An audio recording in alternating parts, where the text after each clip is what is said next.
রাসূলিহি কোন নবী রাসূল আপনারা দেখছেননি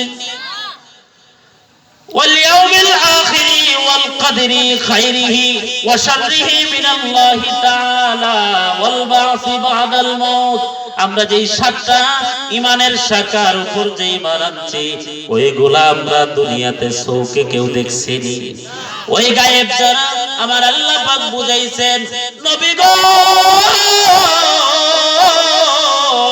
ও মায়ার নবী আপনার উম্মতকে জানায়া দিন ওই গায়েব গুলার উপর যারা বিশ্বাস করবে জমিনের মধ্যে তার পরিচয় হবে মুমিন। জুড়ে কোন আল্লাহু আকবার। দুই নম্বরে আমার আল্লাহ বলেন ওয়ায়ুকিমুনাস সালাত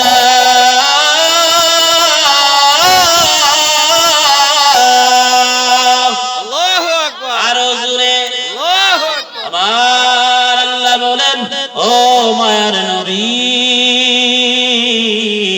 মুমিন বান্দার দুই নাম্বার গুণটা হবে দুনিয়ার জমিনে ওয়ায়ুকিমুনাস সালাত জমিনে তারা সালাত কায়েম করবে। চিল্লায় কোন আল্লাহু আকবার। আমরা দেশে দেখা যায় মসজিদের সভাপতি সাহেব শুক্রবার ছাড়া মসজিদ আয় না, কেউ মাতে না। আপনারা এখানে নাই, অনেক জায়গা আছে, আসেনি কথা কইনা আসেনি। কুরআনুল কারীমের সূরা তাওবার মধ্যে আমার আল্লাহ পাক 18 নম্বর আয়াতে বলেন ইন্নামা ইয়ামুরু মাসাজিদাল্লাহি মান আমানা বিল্লাহি ওয়াল ইয়াউমিল আখির। আল্লাহু আকবার। ও মিয়া দলিল আছে কুরআনে, ঠিক কি না? চোখলাল করার কিছু নাই।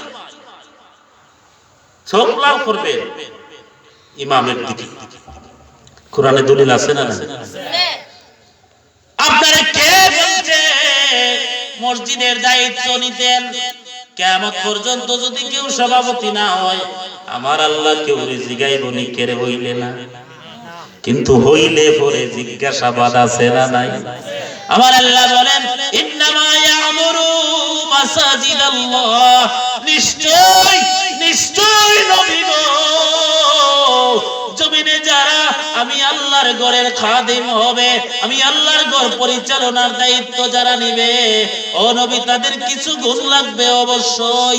ওই গুণগুলা যদি তাদের মধ্যে না থাকে নবী গো জানায়া দিন যতদিন দায়িত্বে থাকবে ততদিন তার আমলনামায় গুনাহ লেখা হবে। চিল্লায়া কোন নাউজুবিল্লাহ। এখন আমরা দেশ ওই ওয়াজ যদি শুনেন তাহলে বুঝবেন কয়জন দায়িত্ববান মানুষ কুরআনের সঙ্গে মিল আছে দায়িত্বে। জমিনে আজকে হক কথা নাই, হক আর বেহক দুটোটা মিলিয়া গেছে রে মুসলমান। এজন্য আমরার সমাজে শান্তি না অশান্তি। আরো জোরে ও মুসলমান ইমামদেরকে হক কথা বলার জন্য তার কণ্ঠটাকে প্রসারিত করে দিবেন, পাওয়ার দিয়ে রাখবেন।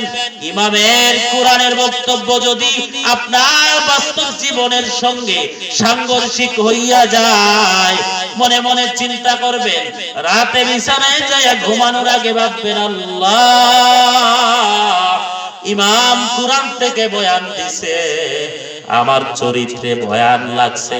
আল্লাহ গো আমি তো অপরাধী, আমি অপরাধীরে তুমি মাফ করে দাও। আমার আল্লাহ বলেন রে বান্দা শুনিয়া রাখ, শুনিয়া রাখ। ওইভাবে যদি একবার বান্দা অনুতপ্ত হস আমি আল্লাহ পাক রহমতের কুলে উঠায় নিয়ে তোর জিন্দেগীর সব গুনাহ মাফ করে দিব। জোরে কোন আল্লাহু আকবার। ইটা না কইরা কই ইমামের চাকরি শেষ, কই ইমাম সাহেব আমরার জায়গাত থাকো, আমরার জায়গাত ঘুমাও, আমরার বাড়ির খাবার খাও, আমরা বেতন দেই কথা কিটা কোনা কুনি মারো। আছে না নাই? বহুত জায়গাত আছে। আজকে সমাজে ইমামরা ফতোয়া দিলে সাধারণ পাবলিক ভুল ধরে কই মে কই পাইছো। যদি হযরত উমর এখন বাঁচিয়া থাকতেন দেখতেন ওই রকম বাটপার গুলার মুখে দাঁত একটাও থাকতো না। ঠিক কি না? ও মুসলমান কই গেলা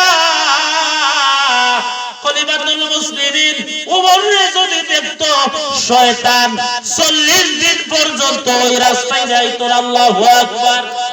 আর আমরা ওই নবীর উম্মত, নবীর ওই সাহাবীদের অনুসারী, আমরা রে যদি শয়তানে দেখে কয় ভাই সাবাও তোমার আমি তুগাই কই কি দেখবেন সমাজে ভালো জিনিসের মধ্যে কোনো মানুষের অংশগ্রহণ নাই, খারাপটার মধ্যে যায় তো যায়, এটার মধ্যে গিয়ে মাইরও লাগায়, আবার মার্ডারও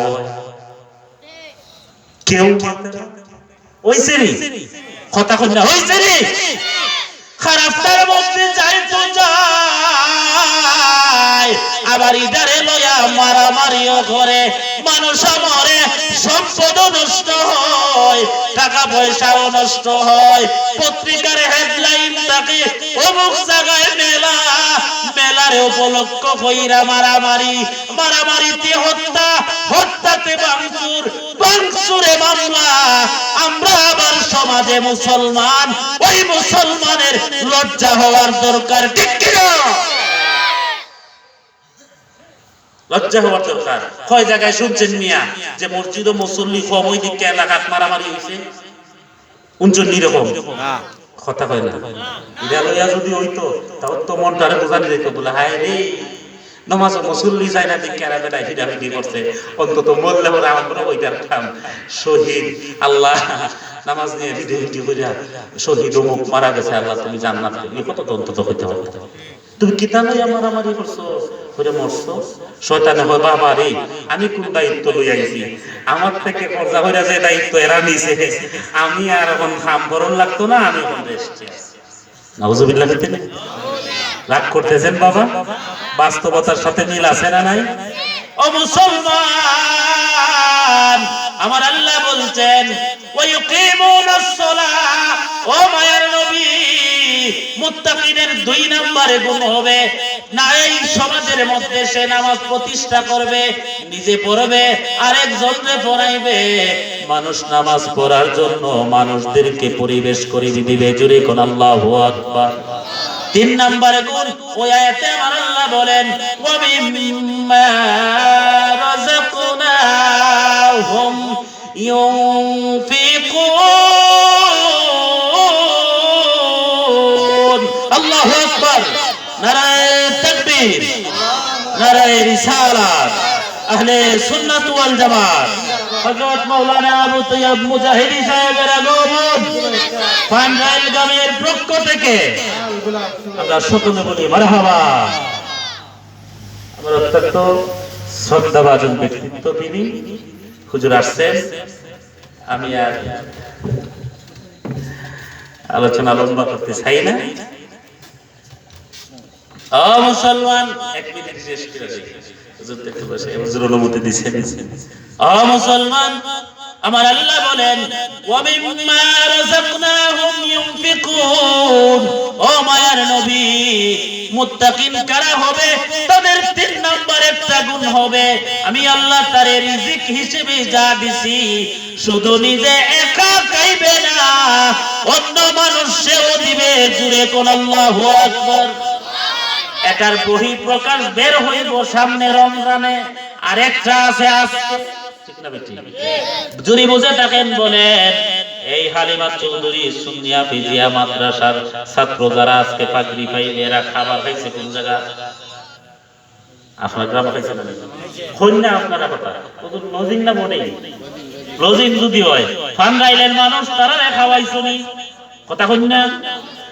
নবীর হাদিস, নবী বলেন একজন কুরআনের হাফেজ সে কাল কিয়ামতের ময়দানে 10 জন মানুষকে সুপারিশ কইরা জান্নাতে নিয়ে যাবে। জুড়ে কোন আল্লাহু আকবার। ও মুসলমান, এর ভিতরে লজিং মাস্টার নিয়েও থাকবো। ওই যার ঘরে লজিং ছিল তার রিজিকটা দিছে কে দেয়? সন্তানরে যে বিদেশ পাঠাই আমরা, ওই সন্তানে যে টাকা রুজি করে ওইটা কি তার ইচ্ছায় তার প্রচেষ্টায় না দেখে? আপনি রিজিকের যত খাত বলেন, টাকা বলেন, পয়সা বলেন, বিদেশের টাকা বলেন, জমিনের দান বলেন, গম বলেন, ভুট্টা বলেন, আপনার গাছের ফল বলেন, আপনার পুকুরের মাছ বলেন, খাওয়ার যা কিছু আছে সবকিছু দেওয়ার মালিক কে? আমার আল্লাহ বলেন ওয়া মিম্মা রাযাকনাহুম ইউনফিকুন। নবী গো,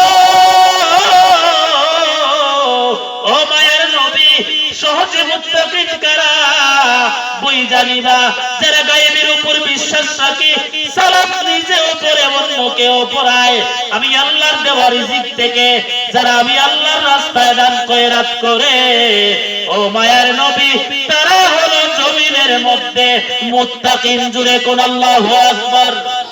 মুত্তাকিনের গুণ হলো 30টা, ওই জায়গায় ওই আয়াতে হলো মাত্র 3টা, বাকিগুলা অন্য অন্য আয়াতে আছে।